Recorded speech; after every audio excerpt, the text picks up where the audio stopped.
If you like the content we bring you about the heavy metal world, please like, subscribe, and comment to help us grow the channel.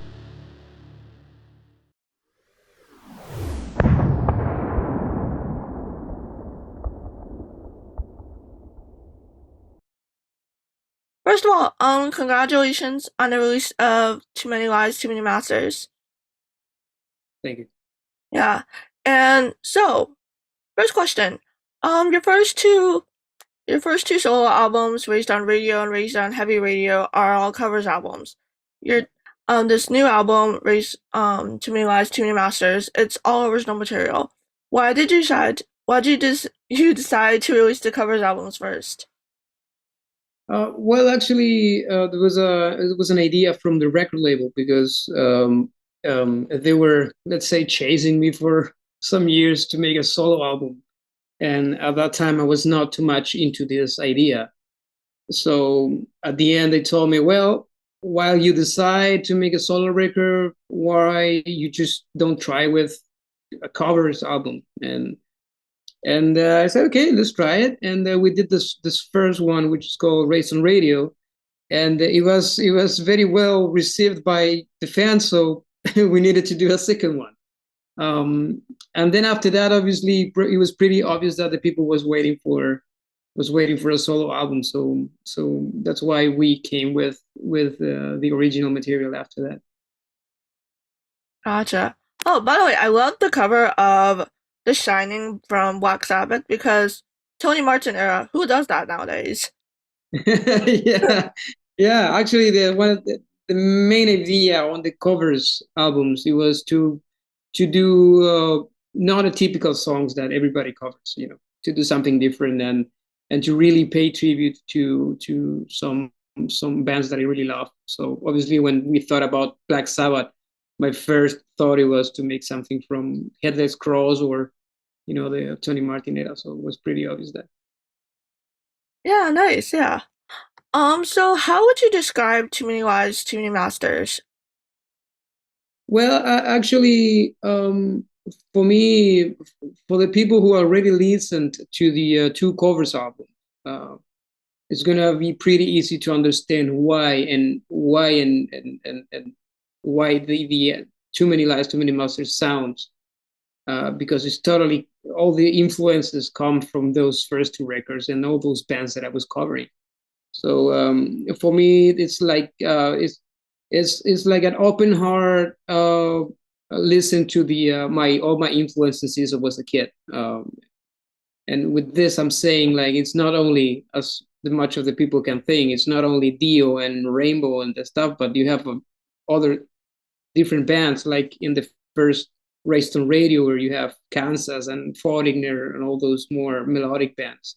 So I would say that it's just an extension of what I was listening since I was a kid. What were some of your favorite albums growing up? Yeah, there is too many. It depends. It depends.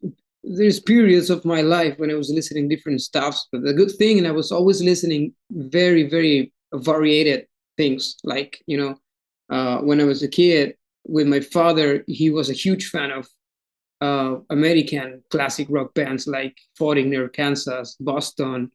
Uh, then with my brother, he was more oriented to the progressive music, even on the 70s, 80s. So I was listening jazz, Marillion, then the Police, even. Then I jumped to Queen, and then more to the British hard rock like Led Zeppelin, Deep Purple. So it will be a huge list of music I was listening since I was a kid. But nowadays, for me, I would say I'm still listening very, like the classics, like bands from the 70s, mostly bands like I don't know, Led Zeppelin, Pink Floyd. Then some guitar players like Stevie Ray Vaughan or Jimi Hendrix, that kind of stuff. Oh, nice. Jimi Hendrix too. Huh. Yeah, absolutely. Mhm. So according to the press release, this was the first time you were 100% involved with the songwriting process for an album that you sang lead vocals for. Was Yeah. it more stressful putting together this album of original material versus, say, like your covers album? Well, actually, it was totally the opposite. It was like a release for me because I was feeling for the last few years that I was doing a lot of work, but I was never totally involved in all the creative process, because I was getting just the songs to go to the studio and with vocal lines and vocal guides and all that stuff. So, so I was just going to repeat what somebody else was writing and so there was a moment where I say, okay, I need to stop for a moment to be just the singer of certain bands and try to do my own stuff.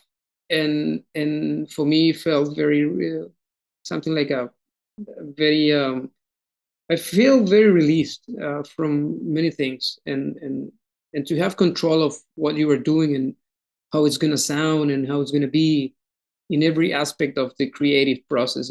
It was fantastic. I really enjoy it. Yeah, and that's why most people tend to do solo careers so that they could branch out a bit and just write the songs that they want that they want to write versus like you said, Yeah, being the lead singer for all these different bands. yeah, absolutely. I mean, for me, it was very important that because I really want to show. For many years, the last few years, I was putting in a place like, this is the singer of this band, or he sings with this guy and he sings these songs, but nobody was actually listening what I can do. And the true thing is, I really love to write music, and I did it many times in the last few years. Although some of the songs that I wrote for some musicians never show up, but this time, since I have the chance to do a complete album by myself, it was really enjoyable, and I think the people really gonna know me as an artist this time, because it's the 100% Ronnie Romero, the guy who's not just singing but writing the lyrics and being part of the production, and be part of the mixing and the mastering of the album. Um, I worked very hard on the album artwork also. So yeah, it's all me. It's not only my name. It's really me on that album. And you even co-produced this album, is that correct? Yeah, Nice. yeah. So what was the songwriting process like? It was really easy, and it was very really smooth. I was not worried at all because I know this my bandmates since many years, and that was actually why I wanted to work with them, because especially the drummer Andy is a very melodic and very musical drummer. So he can play the piano and he can write cool songs. And so I talked to the guys and I said, listen, I want to have this kind of songs. I want to go in this way. So I got the ideas. I was writing the lyrics and the vocal lines, and I remember in a couple of weeks we had all the songs ready to make the demo. So it was really easy because for everybody it was pretty clear what we want to do. Yeah, and that must have been nice that you guys all clicked with each other, so the chemistry was just there. Yeah, I mean, for me it was very important also this time, not just to the most of the times, because of the music industry, you need to release a lot of things during the year. I didn't have the chance many often to actually meet with the musicians you're working with. There is a lot of distance work, and sometimes you just record an album with by yourself, because one of the guys is in Sweden, the other guy is in Italy, and you're in Romania, and then you get the songs, you go to the studio, and that's it. So you never meet in person. So for me, it was very important this time to meet with the guys, to work together, to make it sound more organic at the end. Because for me, it's very important that the songs you're listening, uh, it really sounds like a band playing all together, like it was in the past, like it was in the 70s and the 80s. So it's something that we don't have very often nowadays, because of the technology, because of the internet, and because of the time, because of the people. Sometimes they don't live in the same countries. And I did albums like that, with a guy in Sweden and another guy in South America, or whatever it is. But I think at this time we had the chance to be more organic and work completely as a band, and that makes the difference also in the final sound. In person. So was this album recorded like together in the studio? Yeah, the most of the album, yes. Part of the album, like the drums, were recorded separately, but then everything was recorded all together. Oh, that's cool because like you mentioned earlier with the technology, a lot of artists they tend to work remotely nowadays, which works for some artists, but there's also like a lack of connection because you're all far away from each other and it's not the same versus like being in the same room and like Yeah, playing. absolutely. I mean, it's the dynamic of the playing, and we lost that because of the technology. It's sometimes the album. That's why nowadays the most of the albums they sound very flat. It's all the same, and all the album is the same thing, and even sometimes it sounds like the same song again and again. Is because there's nothing organic on it, and also what it brings is sometimes you record a vocals and then you send the vocals over to another guy in another country, and sometimes the guy get lazy to correct you, and you think, okay, I can use these tracks, it's going to be okay, I can fix it, and all this stuff, and it's not the real you performing. So that's not real music. So that's why for me it was very important to have all the band together, and I think it, as I said before, it makes absolutely the difference. Yeah, and I was gonna mention even back then, before we had like Zoom and cell phones and all this stuff, um, even back then there were artists that would like to tweak like the vocal lines and make it sound like really slick, but Yeah. and I was actually gonna say that I liked that the production on Too Many Lies, Too Many Masters, it doesn't sound like overproduced. It Yeah.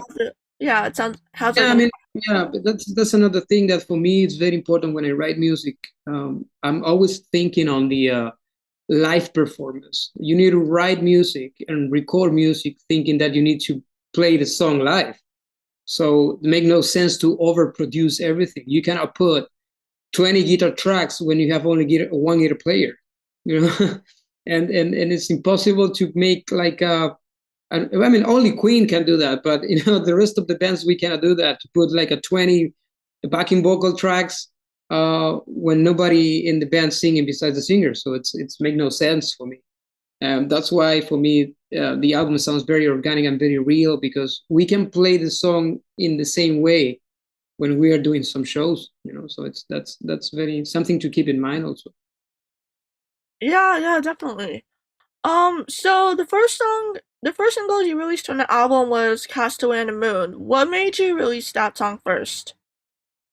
I think probably because it's the more direct sound song for the whole record. It's fast, it's heavy metal, a little bit melodic, and the lyrics and the chorus is easy to remember. So for us was the perfect choice to present what the album is about. Doesn't mean that's the best song for me. There's many other songs that are very good for a single, but at that time it was, we just thought uh it was the perfect example of how it's gonna sound the album. Yeah, it makes for a good album opener too. Yeah, it's a good opener. It's a good opener for the shows also. It's the first song we play in the shows because actually we are playing some songs of the album in the shows before the release, so the people they can get used to the songs. And we played that song the first in the show, and it's the reaction from the audience is very good. Oh, that's good. That's good. The song got good good reviews then. Yeah. Yeah, yeah, Yeah. Oh wait, did you say that you started playing that song before the release? yeah.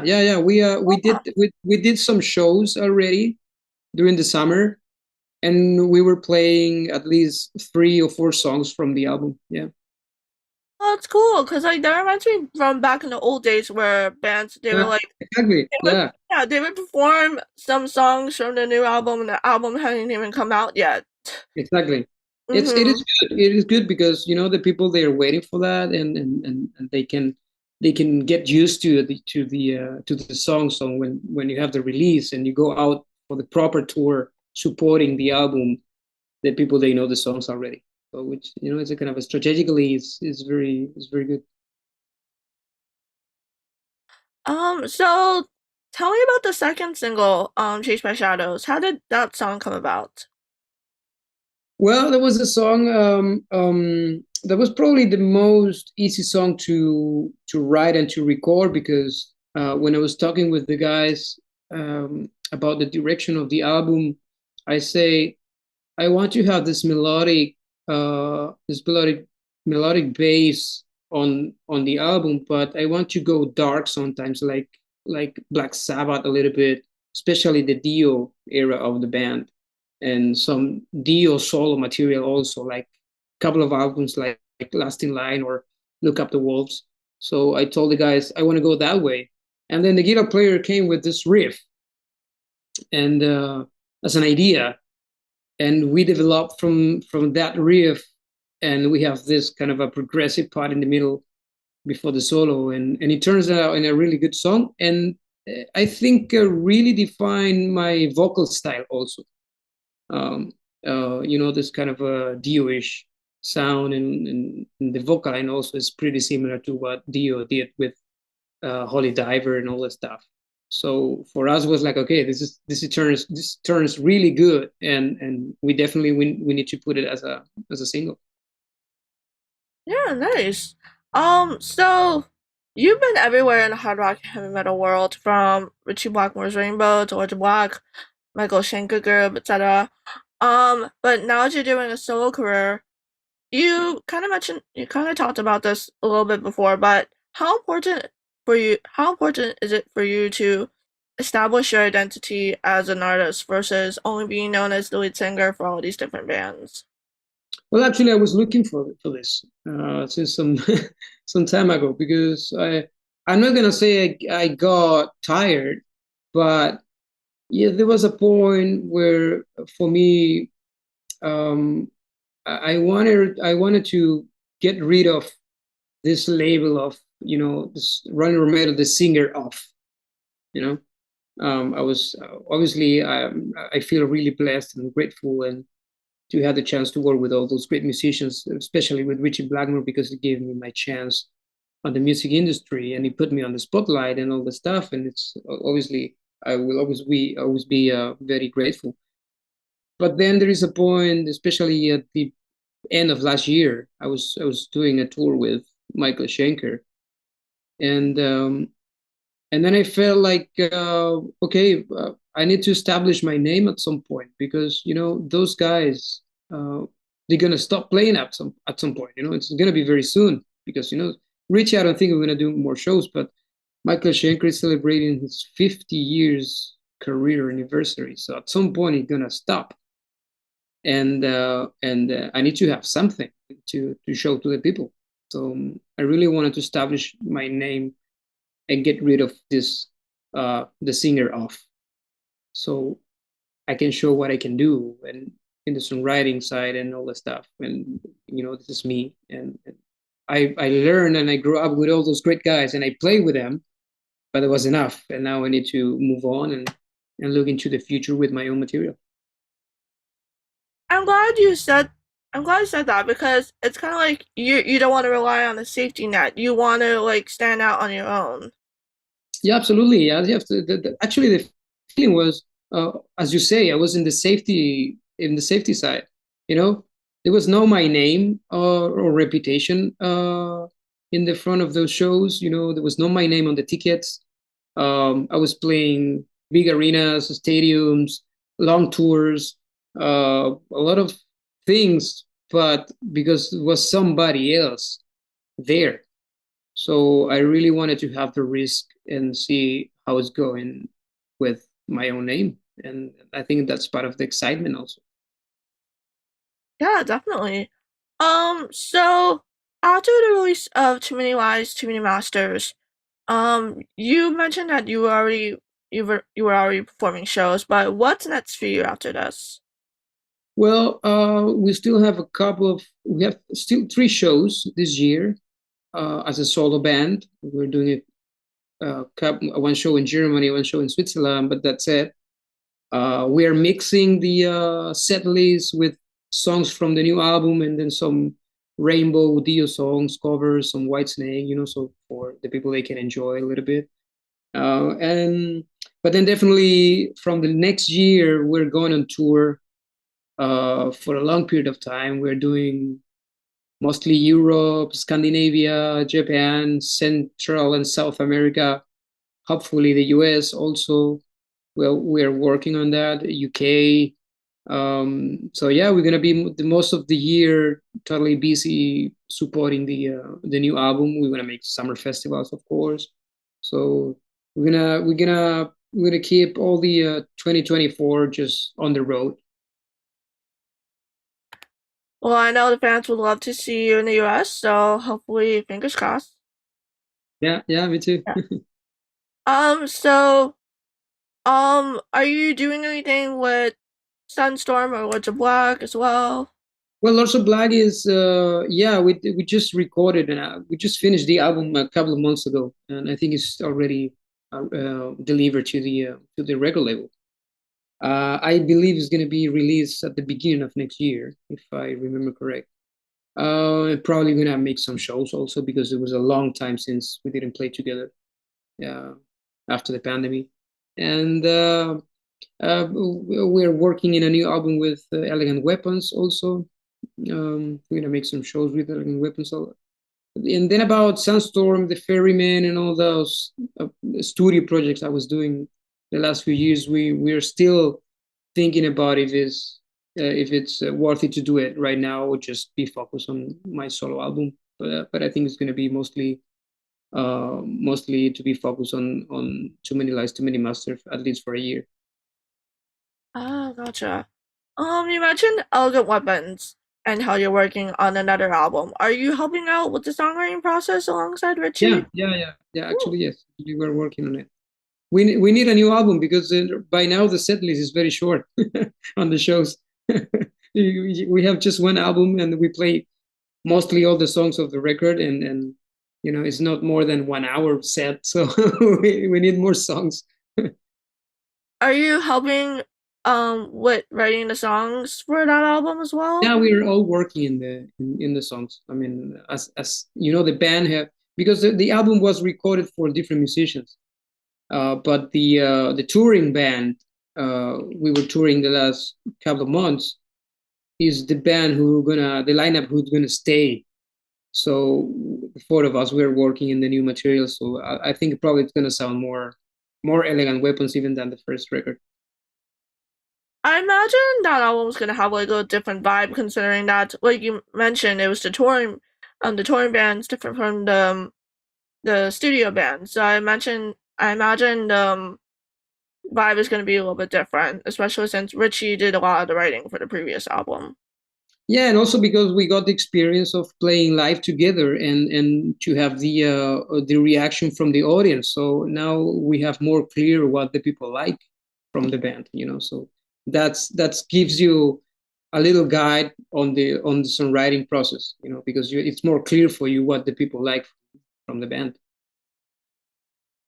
Well, can't wait to see how that turns out because I thought Horns for Halo was a great album, so I'm looking forward to the follow up.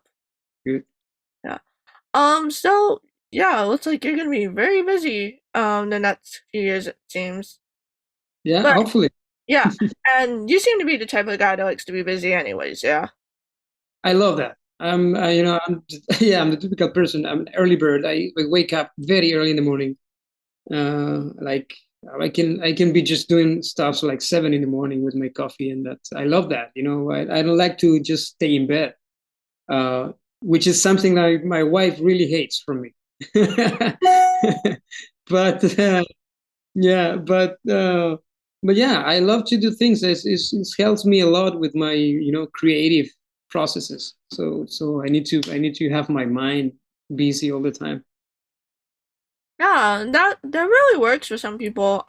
Cause like it keeps you motivated and energized, I would imagine.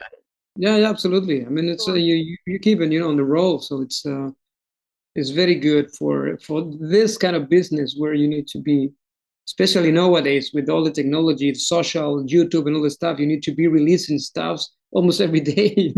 It's like you need to feed all the fans very, very often, and it's really hard to follow if you are not working at the most of the time.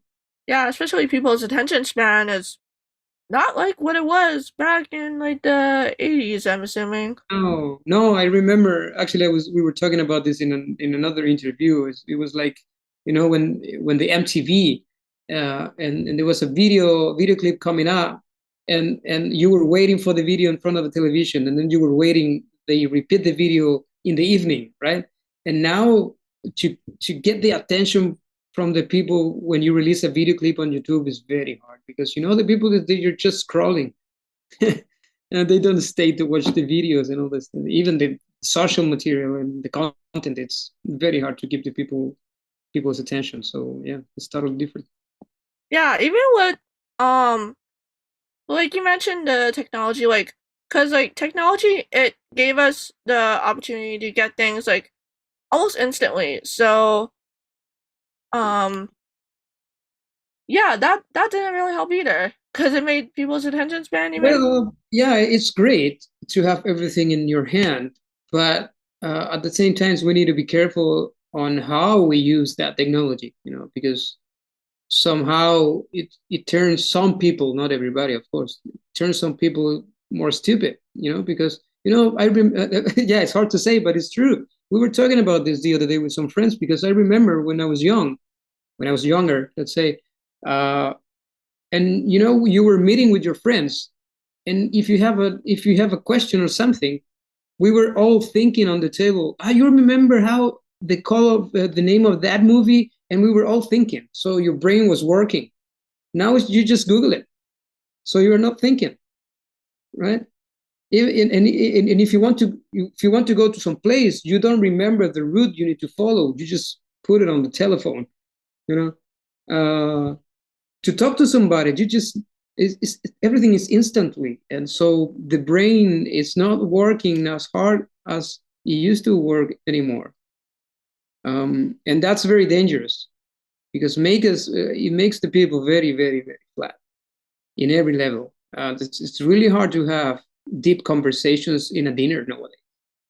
You cannot have that anymore. All the people is with their phones, disconnected with the real people in the same table. So yeah, we need to be careful with the technology. Yeah, it's interesting you bring that up, because I was watching a YouTube video about a movie from the 90s, and they were like actually having a conversation, and then saw a comment saying like, this would never happen today because people are always on their phones. Yeah, exactly. I mean, it's sometimes it's even really sad. I travel a lot, and the airports and the plane and the restaurants and the hotels, all the people is with the screen here. Nobody's looking to the real world anymore, and it's very disturbing. Yeah, it's very disturbing. Yeah, I still have hope for humanity, but yeah, I don't think it's gonna happen anytime. Yeah, hopefully. Yeah. Yeah. So, before we go, is there anything else you'd like to add or plug in?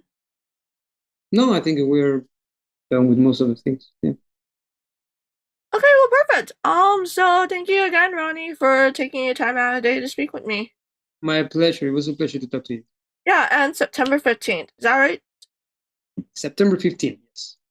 Awesome. So, when Too Many Lies, Too Many Masters comes out, go ahead and check it out on September 15th. As of right now, thank you again, and enjoy the rest of your day, Ronnie. Have a good day. Bye-bye. Bye. If you like the content we bring you about the heavy metal world, please like, subscribe, and comment to help us grow the channel.